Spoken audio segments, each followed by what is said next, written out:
Halo semuanya, di sini saya akan menjelaskan atau mempresentasikan hasil tugas saya mengenai K3LH di lingkungan sekolah. Saya mengerjain tugas dari DPK. Sebelum masuk ke materinya, saya akan memperkenalkan diri saya.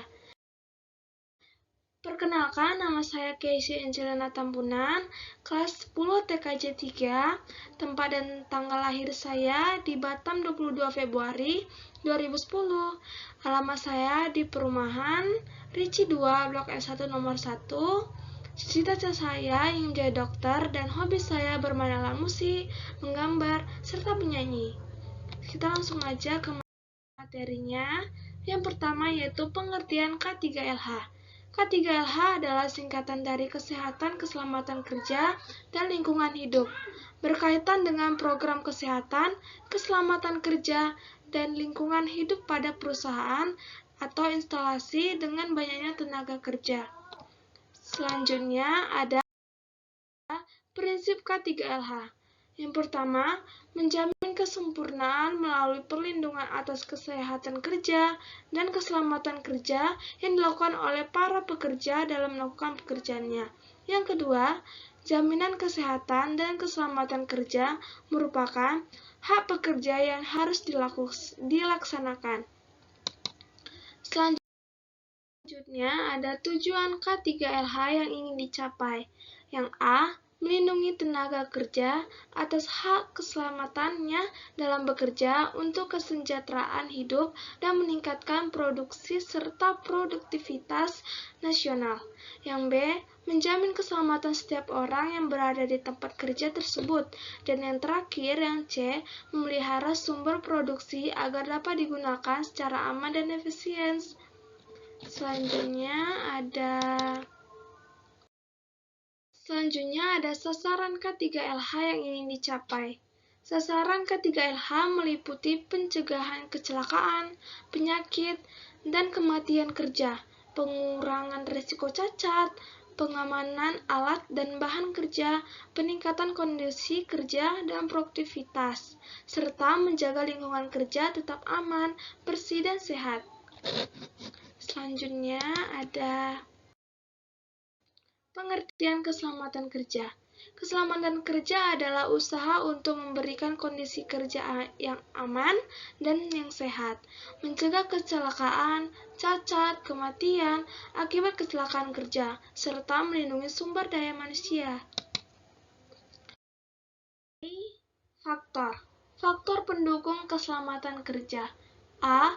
Pengaturan jam kerja sesuai dengan kondisi fisik pekerja. B. Pengaturan jam istirahat yang memadai. C. Pengaturan penggunaan peralatan kantor yang menjamin kesehatan kerja. D. Pengaturan sikap tubuh yang tidak mengganggu kerja. E. Penyediaan sarana perlindungan keselamatan kerja. F. Kedisiplinan pekerja untuk mematuhi ketentuan penggunaan peralatan dan prosedur standar atau SOP. Selanjutnya ada pengertian kesehatan kerja. Pengertian kesehatan kerja adalah upaya untuk menjaga dan meningkatkan kondisi kesehatan fisik, mental, dan sosial seseorang selama melakukan aktivitas kerja, agar terhindar dari penyakit akibat kerja dan dapat bekerja dengan aman serta optimal. Selanjutnya ada faktor pendukung kesehatan kerja. Faktor pendukung kesehatan kerja meliputi pola makan sehat dan bergizi, pengaturan jam kerja yang tidak mengganggu kesehatan, pemberian waktu istirahat yang cukup, penerapan sikap kerja yang ergonomis, penciptaan lingkungan kerja yang harmonis, pengaturan tata ruang kerja yang sehat, pemilihan warna dinding, dan perabotan yang tidak mengganggu kesehatan, penyediaan penerangan yang memadai, serta pemberian perlindungan atas penggunaan peralatan yang berpotensi mengganggu kesehatan.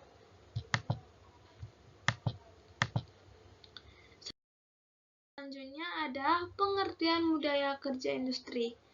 Budaya kerja merupakan filosofi yang didasarkan pada pandangan yang melihat kehidupan sebagai nilai-nilai yang menjadi sifat kebiasaan, dan bahkan pendorong yang dibudayakan dalam suatu kelompok yang tercermin dalam sikap maupun perilaku, cita-cita, pendapat, pandangan, dan tindakan yang diwujudkan dalam bentuk kerja. Selanjutnya kita ke konsep 5R atau 5S. Yang A, ringkas atau seiri. Jadi pengertiannya adalah memisahkan item yang diperlukan dan yang tidak diperlukan, kemudian menyingkirkan yang tidak diperlukan.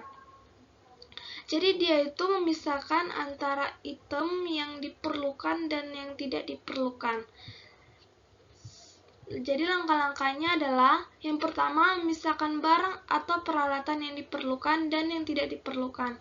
Yang kedua, membuang atau memindahkan barang yang tidak diperlukan dari area kerja. Yang ketiga, tidak meletakkan peralatan tanpa kejelasan kebutuhannya, seperti gambar berikut ini. Jadi ini adalah gambar yang sesuai dengan yang sesuai dengan ringkas atau seiri. Selanjutnya adalah yang B, rapi atau seiton. Pengertiannya adalah menata item yang diperlukan pada tempat yang mudah dijangkau dan sesuai aturan.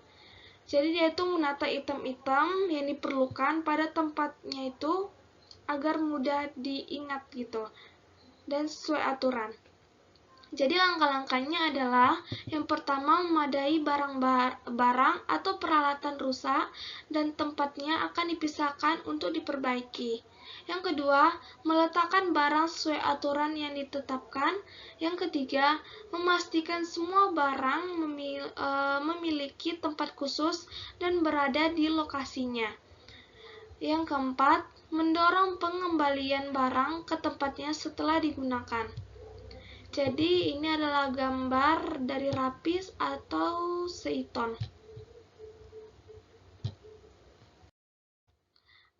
Yang C yaitu adalah resi atau seiso. Pengertiannya adalah menjaga lingkungan kerja dan semua item dalam kondisi bersih dan baik, serta melakukan pemeriksaan berkala. Jadi langkah-langkahnya adalah mencari sumber kotoran dan menentukan bagian yang akan dibersihkan. Yang kedua, membagi tugas kebersihan per area kerja. Yang ketiga, memilih peralatan kebersihan yang sesuai. Yang keempat, melakukan pembersihan sesuai jadwal dan daftar cek. Yang kelima, memeriksa dan mengevaluasi area yang telah dibersihkan. Jadi ini adalah gambar sesuai dengan resi atau reiso. D. Rawat atau seiketsu. Pengertiannya adalah membuat standar prosedur untuk memelihara kondisi yang sudah ringkas, rapi, dan resik secara berkelanjutan. Jadi langkah-langkahnya adalah yang pertama, mempertahankan tempat kerja yang ringkas, rapi, dan bersih dengan usaha terus-menerus. Yang kedua adalah menggunakan metode visual management atau label kode sebagai standar prosedur. Jadi ini adalah gambar yang menunjukkan rawat atau seiketsu. Selanjutnya yang terakhir ada rajin atau shitsuke. Pengertiannya adalah membuat 4 komponen sebelumnya menjadi kebiasaan untuk pengembangan berkelanjutan dengan mempertahankan standar prosedur yang ada. Jadi langkah-langkahnya itu adalah yang pertama, membuat standar persyaratan dan peraturan prosedural, misalnya itu membuat jadwal atau urutan kerja, lalu mengkomunikasikannya kepada semua karyawan. Yang kedua, menerapkan disiplin tinggi agar standar prosedur menjadi kebiasaan kerja. Yang ketiga, yang terakhir, membuat suasana kondusif dengan saling menghormati antar anggota tim. Jadi ini adalah gambar yang menunjukkan rajin atau shitsuke.